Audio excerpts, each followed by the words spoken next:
Hello there guys and welcome back to the channel. Right, so I do have 3 guides left for these Carina challenges, and all 3 of them are the labyrinth ones. Now they are somewhat more unit intensive than the other ones, even though this O Canada one was cheaper for me than Mike's Revenge.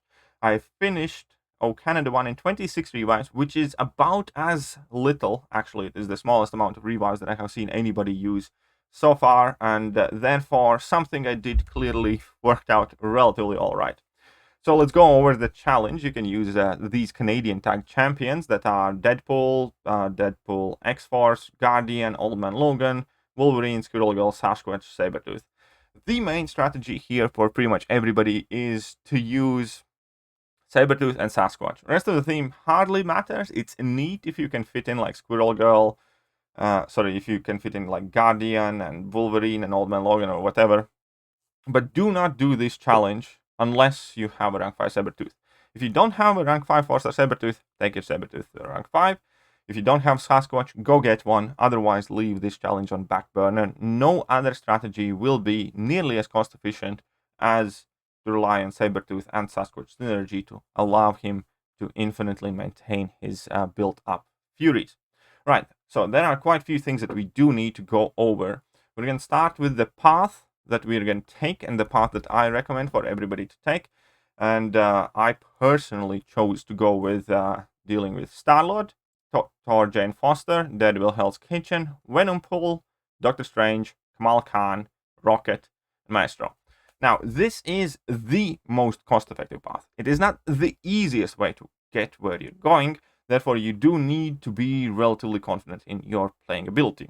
If you are less concerned about how many revives you use and more concerned about having easier time, then the easiest path is called easy for a reason, and you go with Red Hulk, Old Man Logan, so on and so forth, go all the way around and finish at Maestro. But you have more than double the amount of fights. Yes, they have half the health pools, but there is plenty of fights that are very frustrating for 4-star champions like Unstoppable Colossus, like Magic, like War Machine, like Ant-Man, so on and so forth. So I think if you are ready to do this challenge, if you are a Thronebreaker player, you should go with the easy path if you are relatively confident with your playing ability, because it's definitely cheaper.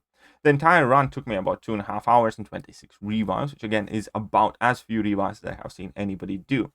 But the path is just one part of the equation. You need to talk about whether you should or should not run Suicide Masteries, whether you should or should not heal, and some other strategies. And I guess we also need to go over how to ramp up Furies on Sabertooth, because a lot of people have asked me that question. Right, so we're going to start with Suicide Masteries.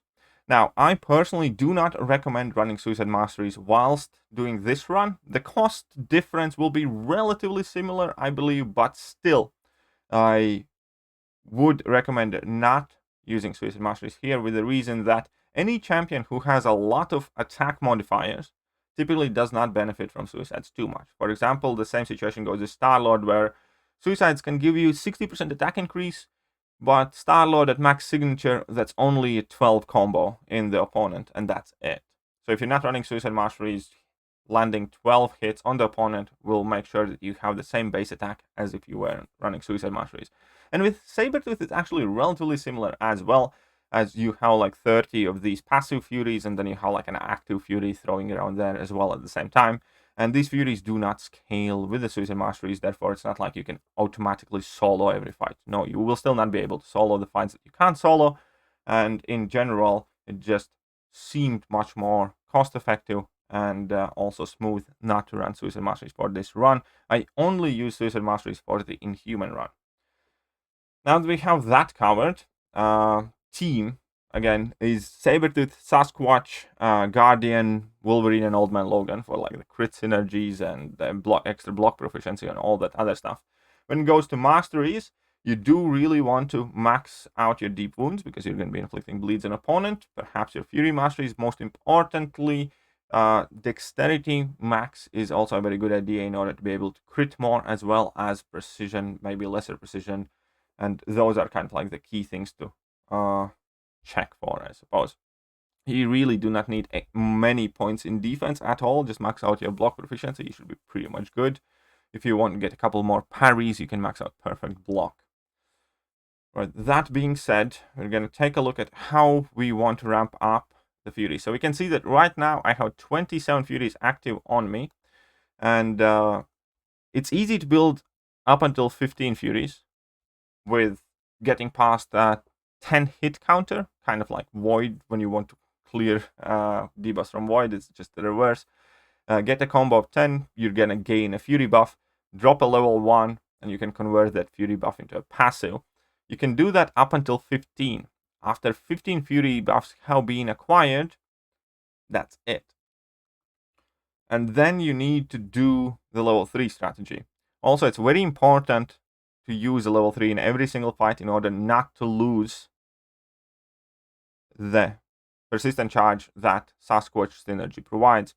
And that's another reason why I don't recommend Suicide Masteries and why I recommend healing up for most of the fights using Sabertooth. So take yourself in Realm of Legends, grind a bit of potions, because you do not want to make a mistake, get tagged, and get knocked out before you have had a chance to use a level 3. Using a level 3 in every fight should be your core strategy, because you do not want this number to reach 0, and if you get KO'd before level 3, you're going to lose 1 charge every time it happens, and that you must avoid at all costs. Right, so after 15, thing that you want to do is you want to drop a level 3 towards the end of the fight. I think I'm gonna need to fast forward here a bit. You want to drop a level 3 towards the end of the fight and then quit out. That's literally as simple as this. We can see that I have 170 something on my combo meter, 177. I'm gonna activate level 3 now. I think I'm gonna activate it now. I'm getting a bit greedy here. Anyway, so I have Fury buff active, but I don't care about it because level 3 is going to push me past combo of 10 regardless. So keep an eye out for this. I have 27 Furies here. I'm dropping a level 3. Level 3 gives you a potent Fury that's very, very short. And obviously, because I crossed the threshold of 10, there's a second Fury. And then only thing you need to do is pause and exit the game. You can see now when I'm going to enter the fight, I'm going to have 29 passive Furies. You can get up until 30 Furies, and that's it. Then you cannot convert anymore. But in order not to lose the persistent charge, you still need to drop a level 3 in every single fight. So we're going to see that I go back in the fight. And with that, I'm going to be at 29 persistent charges. Right? The fight should be starting in a second. Anyways, fast forward, yes, 29. So I can get 30, and that is it.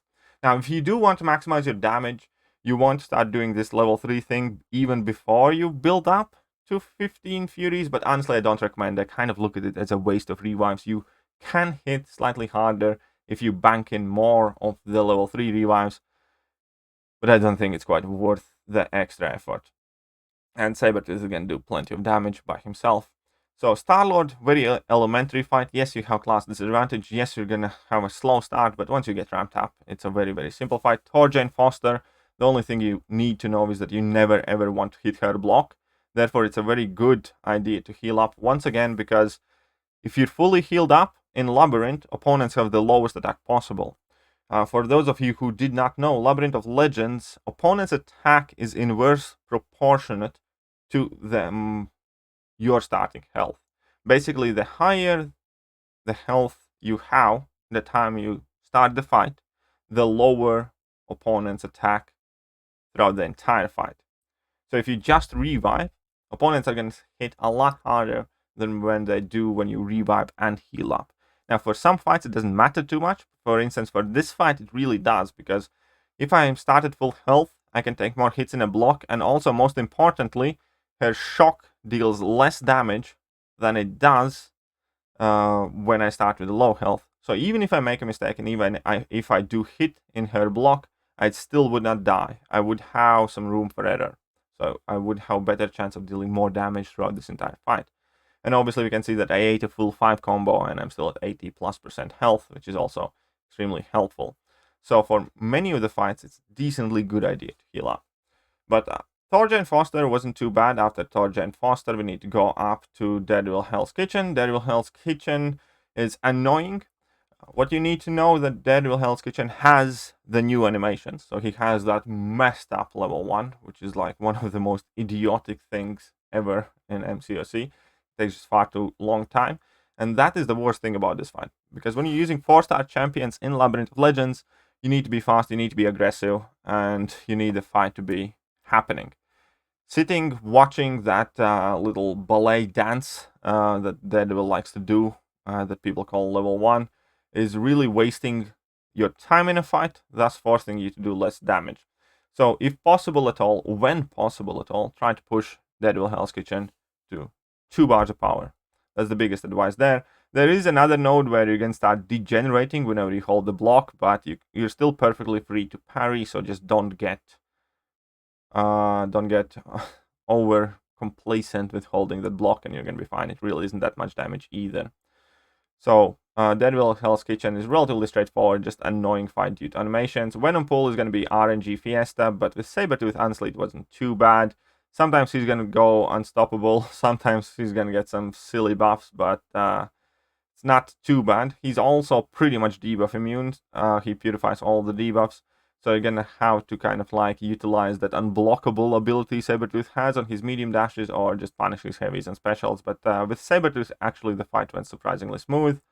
Doctor Strange then, afterwards, Doctor Strange not really functioning properly. He doesn't nullify anything, and he doesn't get his own buff, so when you make a mistake, he doesn't really heal up either. It was a very straightforward fight. After Doctor Strange, Kamala Khan. Kamala Khan, again, she will be shrugging off your bleeds, but with 30 Furies, you do enough damage to move on there. At this point, there was 21 revives in, like 24. Obviously, I dropped some somewhere. Rocket, don't push him to level 2. If you do push Rocket to level 2, he's going to go unblockable. You can still fight, but obviously it's going to be harder. So ideally, just bait out level 1s and never push him to level 2, and that's job done. And mutants are one of the best classes to fight Maestro in general, because the only extra ability he gets there is that if you hit his block, you get your power drained a bit, and that's not overly relevant either. So I think I used, what, 26 or 28 revives, was it? 28 revives was the amount I used. So there we go. But that is just about the least amount of revives that I have seen anybody use for this challenge. This was my strategy to do it. So no Suicide Masteries, the easy path of Star-Lord to Venom Pool to Doctor Strange to Maestro. Heal up for most of the fights, if not all. And yeah, make sure you drop your level 3s.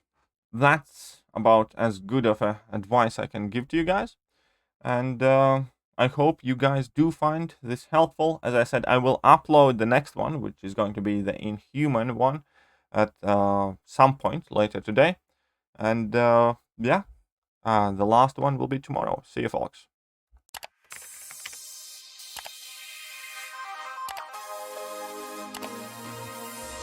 Hello there, guys, and welcome back to the channel. So we have all the information about